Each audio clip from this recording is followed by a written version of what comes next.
Let's begin this hour in Africa's most populous nation, where the incessant attacks on INEC facility in some parts of the country has continued to threaten the 2023 general elections.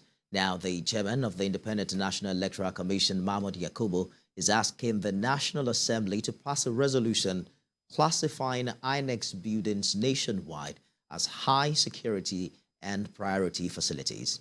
Professor Yakubu made the call at the investigative hearing on the increasing attacks on INEC facilities, where the legislators were shocked that the Office of the Attorney General of the Federation and Minister of Justice has yet to prosecute any suspect for the 50 attacks that have occurred since 2019.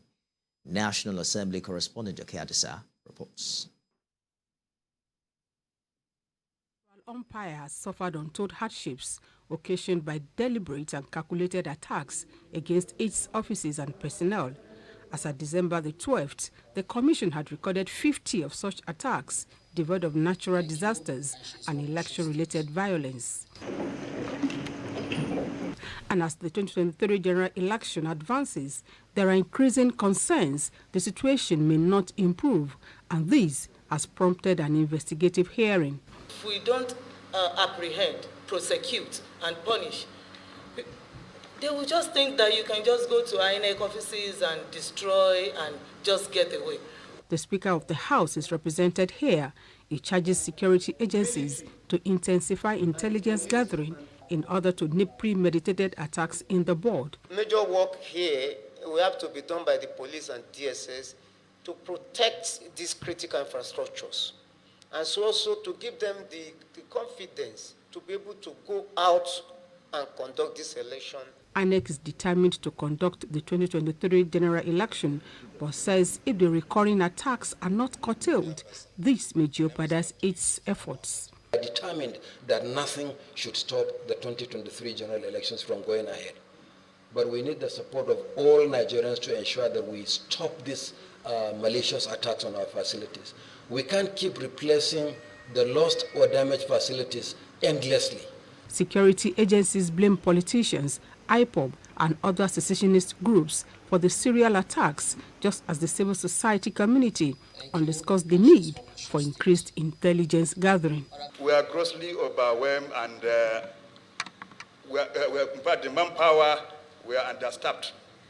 Honestly, as somebody pointed out, the 10,000 police that are supposed to commence training, who are supposed to be on training now, are still not yet, even the advert has not been done. But while the police said it has arrested many suspects, the Office of the Attorney General couldn't provide a record of prosecution. So as far as the office is concerned, we have not formally received any request for prosecution on that one. That is the content of our letter. The meeting later continued behind closed doors to take the submission of the Department of State Services. Expectations are that the investigative hearing will find practical solutions that will guarantee the protection of INEC facilities, voting materials, and personnel across the nation as a means to guaranteeing the conduct of a free, fair, and credible election in about 70 days from now. Joke Adisa, TVC News, Abuja. Meanwhile, Nigerians are calling for a credible process irrespective of who wins. TVC's Ademola Lawrence was on the streets of Lagos to feel the pulse of the prospective voters. Today makes it 70 days to February 25th, 2023 general elections, when Nigerians will determine who governs them at a different level of elected positions, especially the president. But what are the things to look out for as the day determines the fate of over 200 million Nigerians? The streets of Lagos on a sunny Friday with usual hustling and bustling, with sight of residents going about their business. But one thing is obvious: the posters of different political parties showcasing their candidates for different elective positions. In the last 10 days, there have been different innuendos from political parties attacking personalities. Even media outfits are not left out. But one thing stands out recently: the collection of permanent voters' cards, which started on the 12th of December across the country.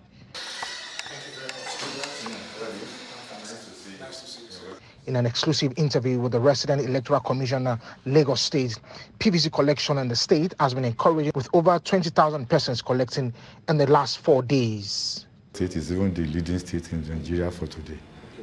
As between now, Monday and yesterday, over 27,000 PVCs have been collected in the 20 local government areas of the state. That is minus what has happened today. So apparently, we started well in Lagos State, and people were enthusiastic. They came out to collect their PVCs. While the Electoral Commission continues to promise credible poll, some Nigerians are not wary, demanding a free and fair poll that is violence-free. First and foremost, it should be peacefully conducted elections. Then after that, I expect that the losers should take it as it is, and the winners should be humble and get to work immediately. I listened to TVC news, that was it not 2 days ago, when medical experts were complaining that they are in short of staff because the major experts have traveled. They are out of this country. Why? Because there's no facility. The economy is not helping them. So what we need is somebody that can actually do the real work. The election in particular, we will want it to count. When we vote, we will want to see it count, regardless of who wins. We are not trusting anyone than God, but all what we want is what we vote be given to us. For Nigerians, will INEC be able to justify the confidence placed on them to conduct a free and fair election so that the best candidate will emerge and pilot the affairs of the nation for the next 4 years? Ademola Lawrence, TVC News, Lagos. Now let's talk to election observer and political affairs analyst Femi Lawson for more on this particular story. Mr. Lawson, what's your perception, your overview of what's happening 70 days before the election? Consider, for instance, INEC is concerned about the numerous attacks on its facilities.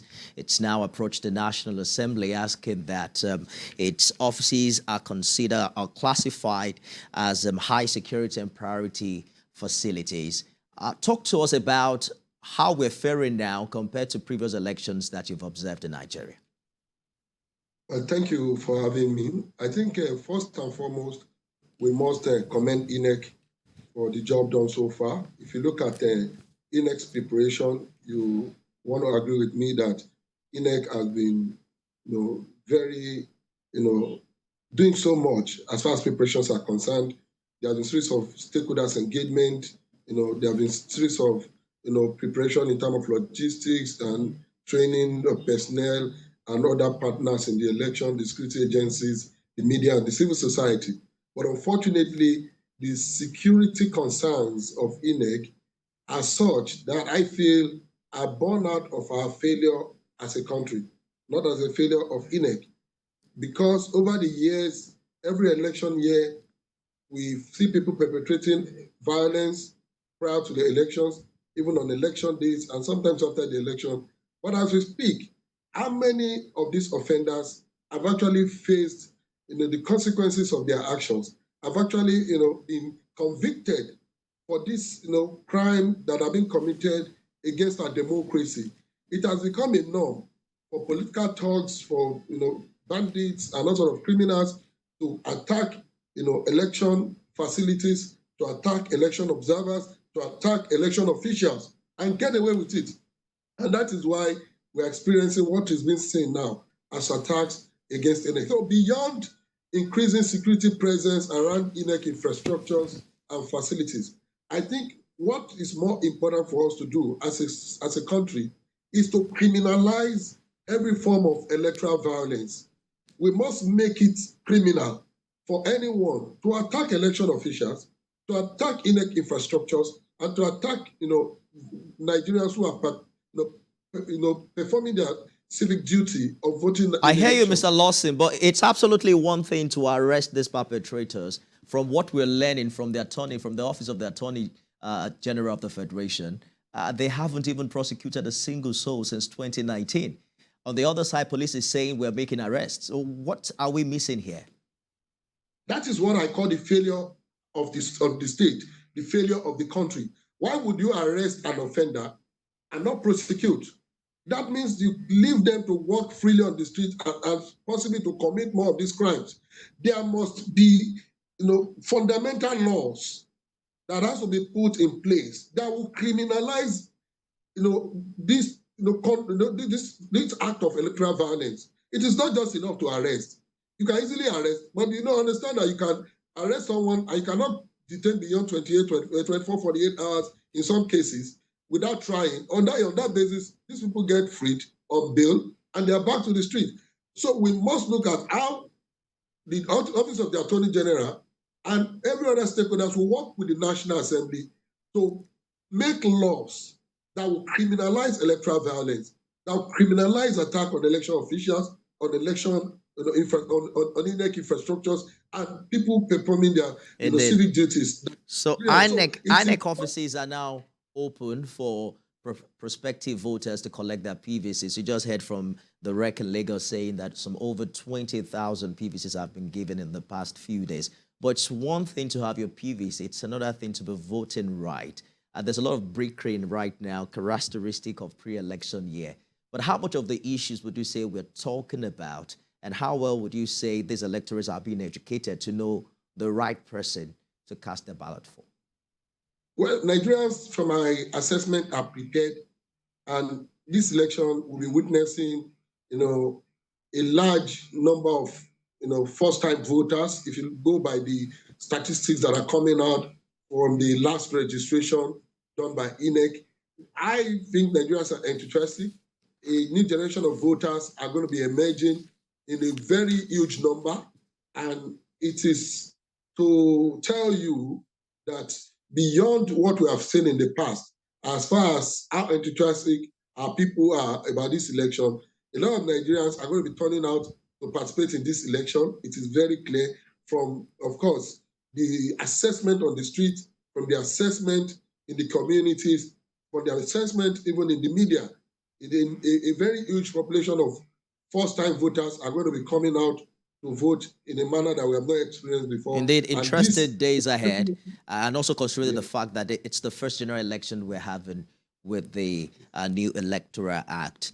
Femi Lawson, election observer and political affairs analyst, thank you for talking to us on TVC News. It's a pleasure.